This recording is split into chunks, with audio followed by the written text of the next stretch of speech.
There used to be a time in where I'd look into firearms magazines and try and find the most obscure rifles that just got announced at SHOT Show. And I felt like at that time there was just abundance of options on the market. Growing up in a household that didn't really want to have guns, and also being a kid, I knew owning guns was more of like a pipe dream that when I become an adult, maybe one day I could do, and I had to stick with airsoft for the time being. I've always had a fascination for kind of the prototype era of guns, I'd like to call it. And this era, in my opinion, is the late 90s to, I want to say, 2010s. It really was the peak, in my opinion, of modern firearms designs. And I don't know if you guys have noticed this lately, but we've kind of lost that. Especially in the 2020s and now into 2025, it seems like everything has just distilled down to an AR-15 and some sort of Glock or 2011. I really miss the prototype era of firearms, and personally that's what I'm coining it. It's not probably what Ian McCullen would call it. It's probably not what anyone else would call it, but as an enthusiast, that's kind of what it is to me. So let's kind of dissect what that era included and what I feel like has been products of that era, and why I feel like the gun industry has just gotten so boring lately. We really were spoiled for choice back then, and I don't think most of us realize it. So, hey guys, welcome to the channel. If you're new here, hit the subscribe button, please. Help us grow. If you don't know, I'm Tanner Seymour, Gunny Gunner, whatever. My wife has a channel, Alyssa Seymour, it's just her name, Gunny Gal. And we're gun enthusiasts, competition shooters, but I have no military background and no desire to steal that valor. So I'm just an enthusiast, and speaking from an enthusiast standpoint and perspective, I know a lot of people watching this probably have some military experience or some law enforcement experience. Awesome, love you guys. But I'm just an enthusiast and speaking from an enthusiast perspective. So that way you can understand where I'm coming from. I'm not thinking of a go-to-war rifle. I'm not gonna speak and romanticize guns based on logistics or military experience or anything like that. I'm gonna romanticize guns based on a civilian's perspective and an enthusiast perspective. Our community's huge, and most of it is just driven by enthusiasm for guns. A lot of you have the tism for interesting and unique mechanisms and things that go boom. So hopefully you can relate. But yeah, guys, today's topic, I really wanted to come out with this video. We're gonna talk about basically the past and what we had in stores available. You could run up to the shelf and pick it up, and kind of the guns that I think were overlooked at the time, but I believe are gonna be modern classics and raise a lot of money. Some of them already have. So let's get started. I brought my emotional support tactical tuna. This guy's just here to show you, be an example of things that we've lost to time, and one of the many guns that FN has discontinued. Back in the day, in like the era of 2000s, 2010, obviously we had a lot of the conflicts in the Middle East. Patriotism was high. Gun ownership was high as well. And I feel like a lot of things were brought to the civilian market that were just truly ahead of its time, but everything was common in that it was combating against the most prolific firearm in history, which is the AR-15. And you'll see in this era, the AR-15 still was kind of being questioned or at least challenged in most of the other world's nations and armies. At this time, you still had adoptions of things like the G36, the FN F2000 even, SCARs for those rich bastards. You saw, Swiss stick with their SIG 556 series, or sorry, 553, 552, 550 generation series. You saw a lot of countries trying to develop alternatives to the AR-15, whereas in modern day, most countries, especially NATO countries, devolve into some variant of the AR-15, whether it be piston driven or DI, HK or Colt or whoever the hell's gonna make them. It really doesn't matter at this point. Even the new MCX and the Spears are just derivatives of the AR-15 with a piston system. It kind of makes me miss the experimental era, the era of prototyping and interesting guns, where this was being considered along an AR-15 for a lot of militaries out there. And it was this era that birthed things like the ACR, the SCAR, G36s, these lightweight, modular, interesting designed systems that, in my opinion, are kind of better and outperform the AR-15. And we have to remind ourselves the AR-15 today is not the original AR-15 it was 50, 60 years ago. The AR-15 back then, remember, had a big old charging handle. It was an M16 and it had a 20-inch barrel. It was quite cumbersome, but albeit lightweight, which was a completely innovative design. I'm gonna use that word all the time, innovative, blah, blah, blah, blah, blah. I'm gonna use that word a lot. but it was ahead of its time to say the least. Fast forward to today, the AR-15 has had decades to innovate and become as prolific as it has.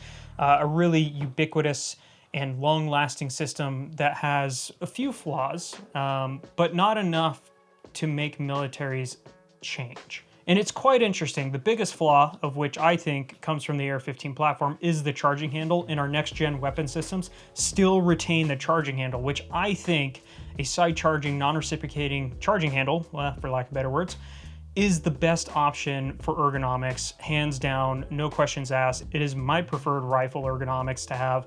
And I don't know why we're so fixated on the T-charging handle system. That seems like if we're gonna go into a next generation of weapons, that would be the first thing to axe on the table. It's a mystery to me to why SIG keeps that in the MCX and didn't create some sort of side charging handle system. Really, it's a missed opportunity. But going back again to the 2010, 2000 eras, this time was amazing if you're a gun enthusiast, seeing all the new weapons technology and small arms technology, especially in the rifle sector. You had the potential of seeing Magpul come out with some seriously cool guns, not just the Masada, which would become the ACR, but the PDR-C, the folding gun, some of their covert stuff. There was a lot of cool things coming out of FN at the time. Including the FN 2000, not just the SCAR. There was some even no-name contenders like the XCR from Robinson, and I really feel like we are missing that in today's market. If you look at today's market, 2025, it is literally everyone's AR-15. It is just like whatever brand making whatever AR-15 that does whatever something special, but at the end of the day, it really doesn't matter because you take it to the range and put some rounds on paper, it's gonna do the same damn thing. And that's coming from a guy who has an HKM or 5.56 A4 behind him. I love my bougie ARs, guys, but at some point, it just gets tiresome. I don't know where you guys are on your firearms journey if you have multiple rifles, but once you've gotten solid AR, there's really nothing to do to it, right? Keep it as is. It's gotta run. It's gotta be durable and last you long. But I miss, as an enthusiast, just having a little bit more options out there. And I know there's the PSA Jackal, but if I'm being honest, a lot of the experimental options seem like unreliable. There's not many good, solid manufacturers making good, solid products that have good, solid QC and doing something that is, I don't know, breaking the mold, experimental nowadays, dare I say. In fact, the coolest things that are happening right now in the gun industry is retro rifles. Things like the AS Val drew a ton of attention at SHOT Show, and I hope that does come to fruition. I know it's coming from a relatively no-name brand, and it was backed by B&T, or at least supported by B&T in some capacity, and I really do hope that that's coming to fruition. And speaking of B&T, actually, that brings up a good point.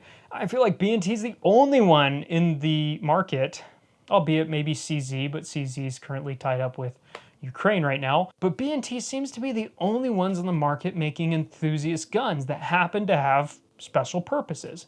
Now, I know B&T has its fair share of military and police contracts, but at the end of the day, B&T feels much more like an enthusiast brand than anything out there. And I'm not just saying that because I'm a shill for B&T and I love their products and they make great cans.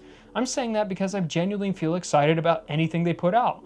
They make, you know, TP9s, which is by all means an MP7 9mm. They make the Carl's Hobby, the KH9, which literally is named Carl's Hobby, based off of the owner's hobby of wanting a modern-day Spectre 9. They were the ones that brought the GHM-9, which is the grasshopper mouse, you know, a play on eating scorpions, because the grasshopper mouse eats scorpions, right? Everyone knows that. And I think to myself, how are Swiss brands doing better at American gun culture than American gun manufacturers?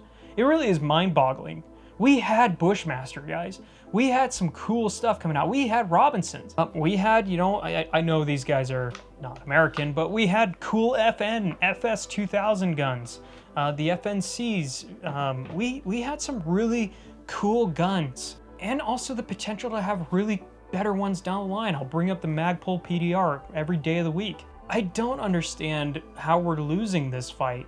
And I know PSA and Kel-Tec are out there, okay? But in my opinion, I'm looking for that mid-tier to upper echelon of good quality guns, okay? And believe me, I know that there were some QC issues under Bushmaster with the ACR. I'll keep bringing up the ACR, but it's like the most prolific one I can think of right now, guys. And I'm not blind to that, but if you look at everyone today who has an ACR and all the videos on it, they are still damn good, reliable guns with a low failure rate. So I don't know if I can necessarily say that about things like the Jackal, and this isn't trying to throw shade. I think the Jackal is what the Jackal is, right? It's an experimental AR-18 derivative. When you look at it, it is still kind of a entry into the space, not really a heavy mid-tier contender, whereas I still could pick up an ACR or XCR and feel confident that it's going to run and be my go-to-war gun. I would even, hell, run this. This has been super reliable for us. I would feel confident enough to run this. It's a collector piece, but it also has purpose.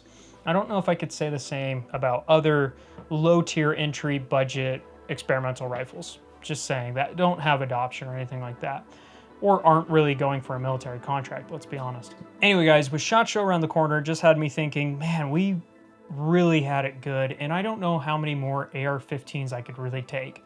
You know, there's at least going to be 20 new companies with 20 new different AR-15s doing the same thing with different flavors. FRTs are going to be a huge thing. FRTs in different platforms are going to be announced.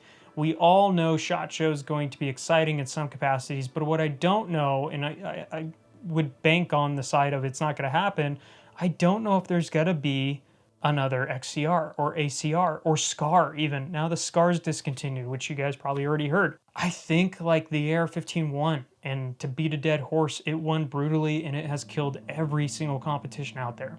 And it's really sad because I miss it. I miss looking through a magazine and looking at a gun like this and being like, that's freaking weird. I hate the look of this gun, but I love that it was different, and I miss it. I miss different things. I really do. And I feel sad. I literally saw this in a pawn shop and I was like, I need to grab this. It's just too unique, and it was like super cheap, and I was like, yeah, I can't let this pass me by, because I used to look at this gun and hate it and think, what in the hell was FN thinking coming to market with this? But now I look at it very fondly and I think to myself, man, I really wish more companies were doing something interesting. I really wish there was more brands out there coming out with their own take on a rifle with great ergonomics, really thinking ahead of its time, and not just another AR-15. And I'll be honest, guys, I'll take AR-15s any day of the week. My go-to rifles, the VKTR or the MR556A4. Those are my go-to guns. AR-15s are the best option when it comes to practicality, but I'm done being practical.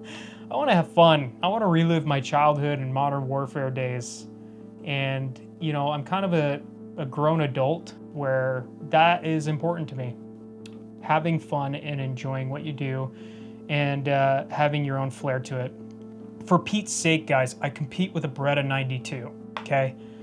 If I really wanted to drill home a competition, I'd probably shoot a 2011 or a Staccato, but I shoot a Beretta 92 done up by Langdon Tactical because I just enjoy being classy, okay?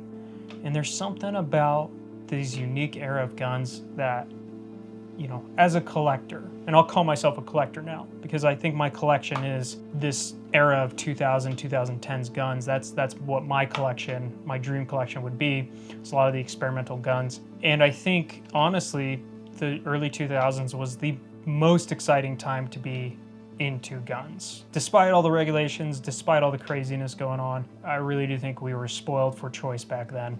And I won't say 2025 isn't exciting for gun owners. I mean, we're getting rid of the NFA tax, at least the money side. I know it's still there, guys. And yeah, we have FRTs now, which is a great thing. And I can't wait to see FRTs become more prolific and get out there even more and be introduced into more firearms. But yeah, I do miss these guns, guys. I do miss it, Sarah. So yeah, guys, that's kind of the spiel for today. Answer this question in the comments. If you walked in to a gun shop, dream scenario, what gun would you want to see on the wall that would make you instantly go for it? Let me know in the comments below. I won't say this was the one for me. It was A1, but I think, in my opinion, the ACR with the, I think it was a Midwest rail, the tri-rail, is high on that list. as well as a SIG 556 done in an SBR to look kind of like the 563 or 553. But I know the 553s are still being imported and still manufactured, and now they have the 563, so I won't say that those are discontinued yet, but that's a good one. Both Alyssa and I are big 550 fans. But yeah, guys, let me know. What is one of those guns that's like, oh, I gotta have that. If it's at a pawn shop, you're there. Yeah, I really miss the days, guys. I miss the old school magazine days where you'd flip through a magazine and get excited as if you're gonna purchase or mail order something. It was a weird time to be alive. I never got to participate in it because, again, I was a kid living in a household that didn't really particularly love firearms. Not that they're anti-gun, it just was never in our household, I guess. Never in our stars, whatever it was. Well, you already are. Thanks for watching. I really appreciate it. Hope you guys have a good day.